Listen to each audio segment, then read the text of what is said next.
All right, how's everybody doing? Good? All right. Some of you might recognize me from last year. I had the opportunity to speak last year at this event. And last year we introduced marketing automation as a new pillar for Avalaunch Media and got a lot of great response. And this year, after a year, we've learned a ton about what marketing automation is, how to most effectively use it, and how it is actually not a standalone pillar of digital marketing anymore. And that's kind of what I want to talk about today. So the topic of mine today is marketing automation, the best closer in digital marketing. So by raise of hands, who in here knows what I'm talking about when I say the Fall Classic just happened? Raise of hands. All right, so not too many. The Fall Classic is known as the World Series.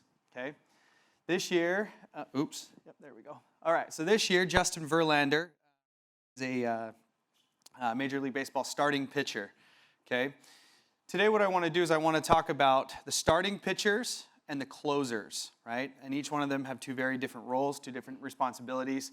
One isn't more important than the other, in my own opinion, but today what we're going to talk about is the difference between the two and how it relates to digital marketing and especially how it relates to marketing automation. So Justin Verlander, right? He's a starting pitcher. He's one of the best pitchers in Major League Baseball right now. This past year, before the postseason, he pitched in 34 games. 34 games out of 162 might not sound like a lot, but it is definitely a lot for a starting pitcher. His ERA was 2.58. ERA stands for earned run average. And for a starting pitcher, the lower the ERA, the better he's doing. He had 21 wins, and his win percentage was 61.7. Justin Verlander sells a lot of jerseys. Okay, Justin Verlander drives people to the stadium. He's the reason a lot of people buy the tickets. He's worth a lot of money to the Houston Astros. In 2019, not to mention his salary, which we'll talk about here just in just a second from Major League Baseball, but he has 12 endorsements that I could find where he is the face of that endorsement, which means he's making a lot of money from those endorsements as well. So he's the starting pitcher. Like I said, he's the reason people buy season tickets. He's the face. Everyone knows who Justin Verlander is. 12 endorsements in 2019. This is his yearly salary from the Houston Astros. Okay, $28 million. Okay, $28 million. He's the starting pitcher. Like I said, everybody knows him. Everyone knows how good he is. Except in the World Series. But in the regular season, he is worth that money. So now I want to introduce you to someone else. Who in here knows the name Kirby Yates? Awesome, okay? One person. This speaks to my point. Kirby Yates is the best closer in Major League Baseball this past year. A closer's responsibility is to come in and finish off the game for the starter. Okay, the starter will get the W if they go the full game or if they go at least 5 innings and come in with the lead. It's the closer's job to come in and make sure that pitcher gets the win. Okay, if he blows it, if he loses the game, both people get a loss on their record. So the starting pitcher would get a loss, and so would the closer. So Kirby Yates, he pitched in 60 games, almost double the amount of Justin Verlander. His earned run average was only 1.19. That's incredible. He had 41 wins, and his win percentage was 93.2. Kirby Yates, just like I just asked, not a lot of people know who he is, but he is very, very valuable when it comes to the win and loss column. He might not be selling jerseys, and we'll talk about that in a second. He might not be driving tons and tons of fans to the stadium every night to see the Padres play. And in 2019, he only had one endorsement, just one, which I guess for a closer is actually pretty good. But here's his yearly salary. Still a big number, don't get me wrong, but it's not $28 million like a starting pitcher in Major League Baseball. There's a couple other things I want to show you real quick. Okay, a Justin Verlander jersey on MLB.com is $317 before shipping. $317. A Kirby Yates jersey, $70. And this is an interesting topic. When you go to MLB.com and you search a Kirby Yates jersey, that's the direct search. Kirby Yates jersey, or even Kirby Yates jersey San Diego Padres. His jersey doesn't come up until the second page of the search result. The jerseys that come up first are the ones where you can custom put your own last name on the San Diego Padres jersey.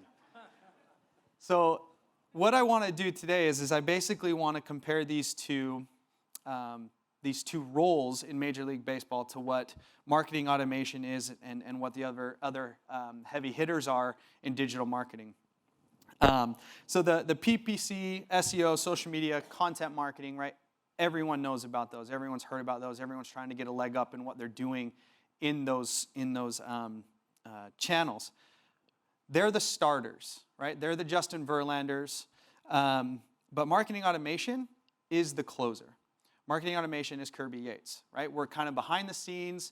We're what happens when the starter goes out and the tracking goes away from SEO and PPC and even social media. But we're the closer. We're the ones that go in and create automated flows based on customers' behavior, based on everything that the customer is doing after the starter has left the game. Like I said when I started, marketing automation is no longer a standalone digital marketing strategy. It is best used and most effective when it is coupled with the starters, right? Everyone has a role and every pillar has a role, and the ultimate goal of any marketing campaign is a conversion and depending on the strategy, a sell. So MA is best used when combined with other pillars of digital marketing. Okay, so last year we talked about kind of what the responsibilities are, and I just wanted to touch on those really fast.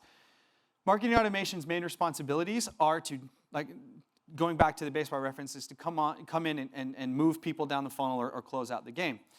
HubSpot, who's a major marketing automation player, did a study over 2 years, and what they discovered was that 79% of leads never turn into a sale due to the lack of lead nurturing.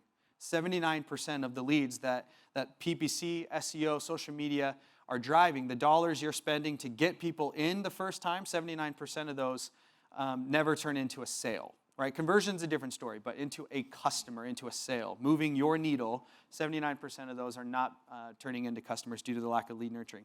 The second thing that marketing automation is good for is to create a tailored experience, right? If I'm shopping for a blue car, for example, I don't want to see ads for a black car, right? Marketing automation is how you understand what people want and how they want to receive it based on the metrics that you're seeing.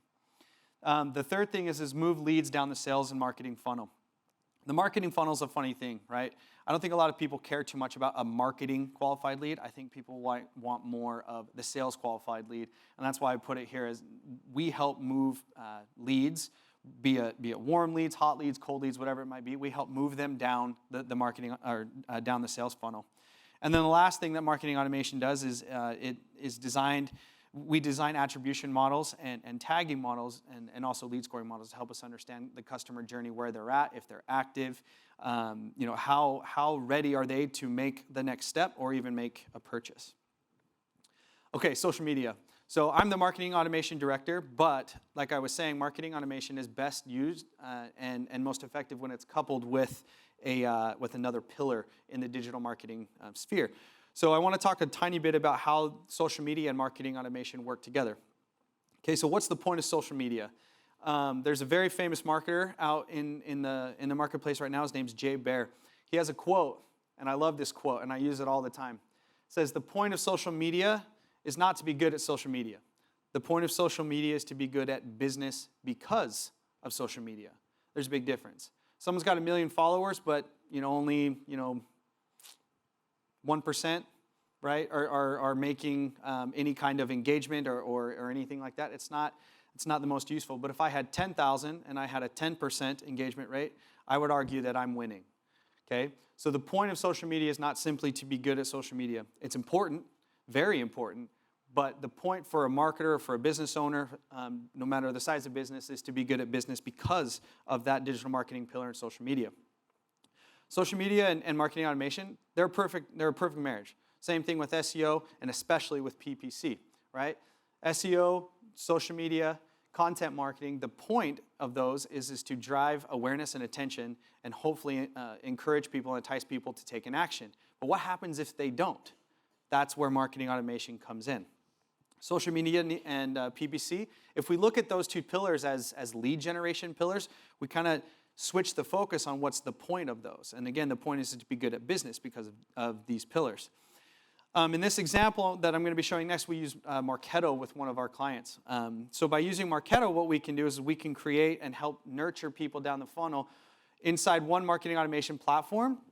We can do all of these things. We can create custom landing pages, lead scoring models. We can segment data. We can create a tagging system to make sure that we're giving people the right message at the right time based on a tag. Attribution for all of the incoming social media leads that we have is there, and much, much more. So what I want to do is I want to show you a couple different things on how social media and MA flows can look, right? Social media, a lot of the times what we'll do with our clients is we'll help them organize a contest or a giveaway and use it as a lead generation campaign. So for example, on the first one, when someone comes in from a contest, the very next thing that we can do is automatically move that lead into a lead nurture flow. Let's say after that lead nurture flow, after the 5th or 6th, 7th touch, they become a new customer. As soon as that happens, we'll build a check in to see after every point on this little graph here, did they become a customer? Yes or no? If they did, automatically move them into the new customer flow. Another thing that we do is event attendance, right? Kind of the same thing. And then the product-specific 4 Cs. They have their 4 Cs campaign is they wanted to basically segment their audience into 4 categories. They weren't interested in going super in-depth, so they said, okay, we're going to put them into these 4 categories. And what this led to is that you take one product and say you sold them on one product, you can move them into the upsell and cross-sell flows across the board into the other channels and into the other campaigns. So I want to kind of show you an example of one of these flows for a contest. Okay, a contest entry kind of looks like this. Put a lead out on social media, you put an ad out on social media, or even in PPC like Kyle was talking about earlier. Get them to a contest page. They fill out the form, name, email, and then whatever other qualifying questions you want to ask. Then immediately upon submission, they receive the thank you email. A couple days later, they get an intro into the company. And then the third email that we did for this specific client was simply to say, hey, these are the 4 categories of products that we offer. Which one do you like? And based off of their engagement and based off of their own behavior, we were able to take them and put them into the different categories that they needed to be based on their own product selection. So really quickly, we had this example with Utah Community Credit Union where we did this exact flow. Right? They wanted to increase their social media following, but they also wanted to increase incoming leads for first-time home buyers. So what we did was we put out a boosted Facebook post to a targeted segment that they allowed us to create for them.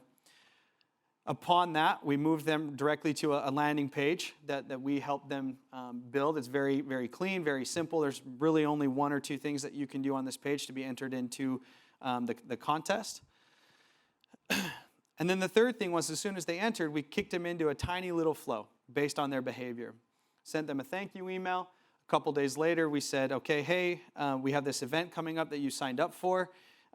Mark it onto your calendar. And then based on what they did they open that invite or did they not? The next email was, hey, we want to introduce you to who we're speaking to. And then the day before, hey, the event's tomorrow. Make sure it's on your calendar. It starts at 7. And then an hour, or maybe it was a half hour before, we sent out an event starting. But then what we did on the last part of it, and a lot of people, what happens is they make the mistake of thinking that, okay, as soon as the last email for the event goes out, okay, we're done. Hands up, we're done. But really, automation then kicks back in because these people who attended the event are now kicked into a lead nurture flow for that specific product. And on and on and on it goes. Oops. And then what we did is we pushed those leads into Marketo, and we pushed them into the onboarding flows for those 4 specific products. So again, the point here is to show you that when social media was done, the MA side of the house kicked right in. Okay? All right, so for the last couple things that I want to talk about, there's 2 main goals, and there's 1 major successful case study that we want to show you guys today. So the first goal of any marketing automation campaign is to increase inbound conversions. And the second one that I want to talk about today is how to boost email marketing performance. So companies that effectively implement lead nurturing generate 50% more sales-ready leads at a 33% lower cost. Take a minute to think about your own business. If you could generate 50% more sales-ready leads than you have now at a third of the cost, I think you would take it. Okay, depending on your business model, these numbers could be huge or they could be really, really small. The kind of funnels or flows, automated flows that we build on a regular basis for our clients are lead nurture flows, new subscriber flows, contest entrance, and again, like Kyle was talking about, the gated content kind of flows.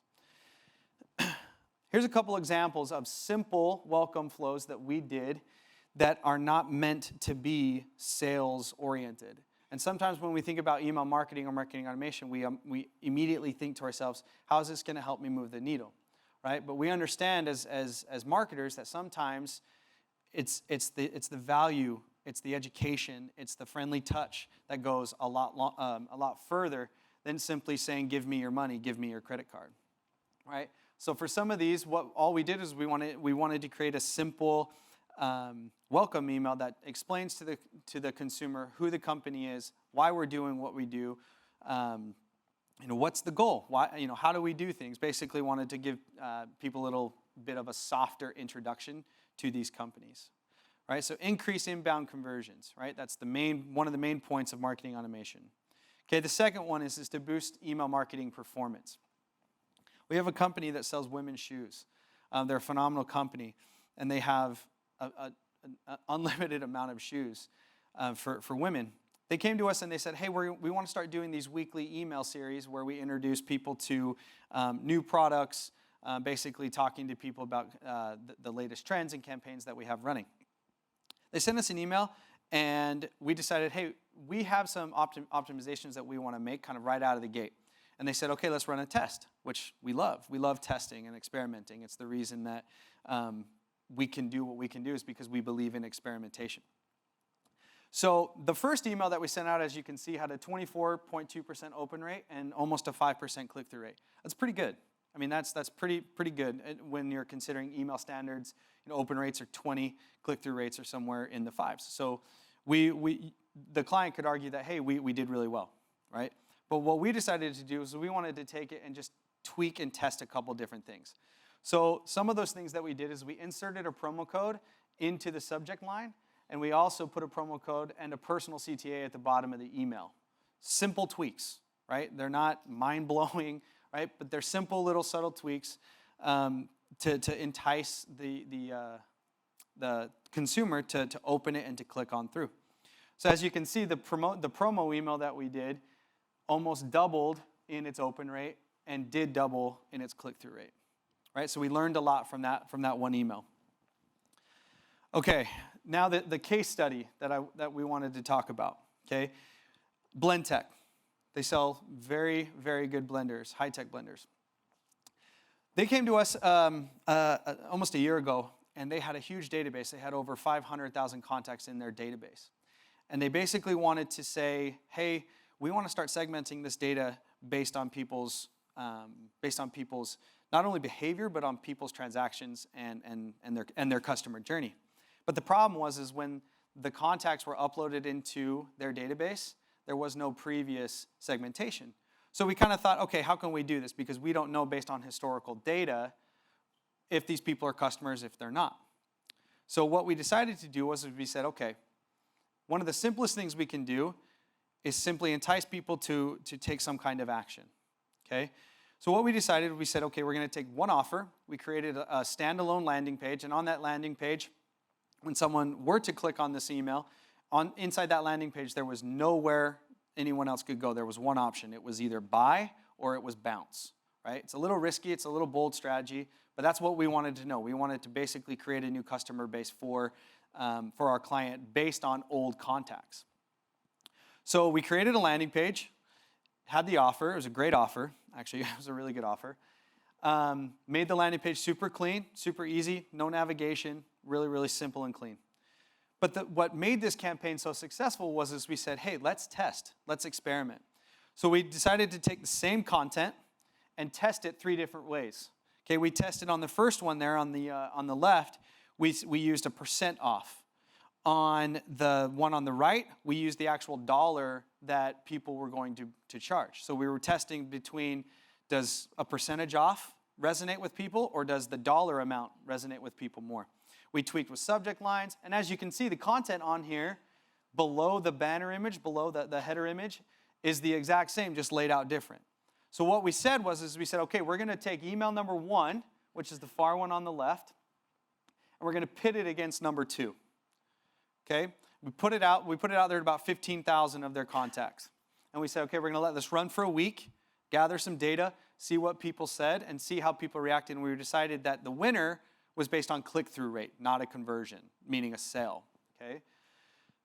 So at the end, number one was the winner. So we said, okay, number 1, now we're going to put you against number 3. And so on it went. This time, though, we had a bigger sample size of 20,000 contacts. 20,000 contacts. At the end of the day, 4 things were accomplished. Okay, and we'll get into that. But what I want to show you right now is the result from this. From one email, we had about almost 290,000 contacts that were left to put out the winning email to. We knew that subject line worked. We knew that the content worked. We knew what content people were clicking on. And we knew that it was driving the needle forward. We were seeing sales from this one email. Over 2 months, we took, like I said, 290,000 contacts, and we emailed out strategically throughout that 2 months the same email to their database of unknown customers. And here are the results. So we had about 290,000 sends. 93% of that list was delivered to, which means their list is healthy. It means that is a good size list. Not only a good size, but it's a list that is still active and wants to hear from them, even though it might have been a year or 2 since they had heard from Blendtec.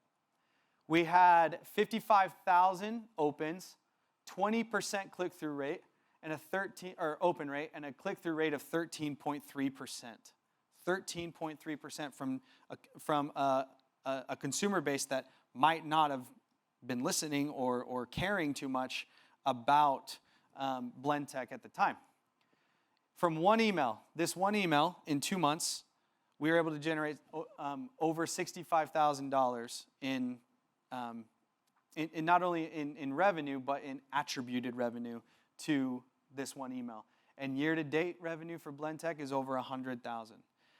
So the point in this is that marketing automation isn't just a fancy way to say, hey, let's put your email marketing and let's ramp it up. Let's amp it up. Okay? Marketing automation, just like Kyle was talking about earlier, marketing automation can be used to segment data. It can be used to prove concepts. It can be used to move the needle, but it can also simply be used to understand your customer base and understand their customer journey. So from this one campaign, 4 objectives were completed. We created a new customer base. And I say new customer base because at the time, when there was 444,000 or so emails that were unknown, the new customer base came strictly from this one email campaign that we did. The next thing we segmented data.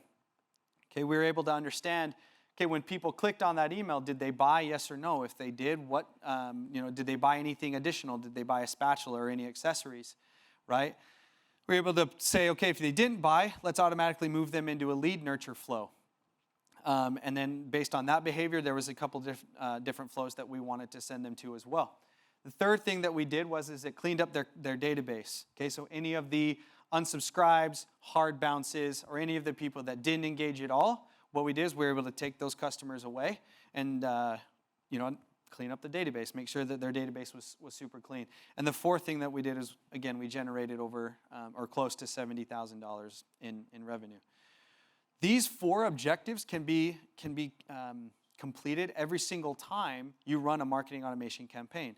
Keep in mind, too, that marketing automation campaigns don't always have to generate a sale.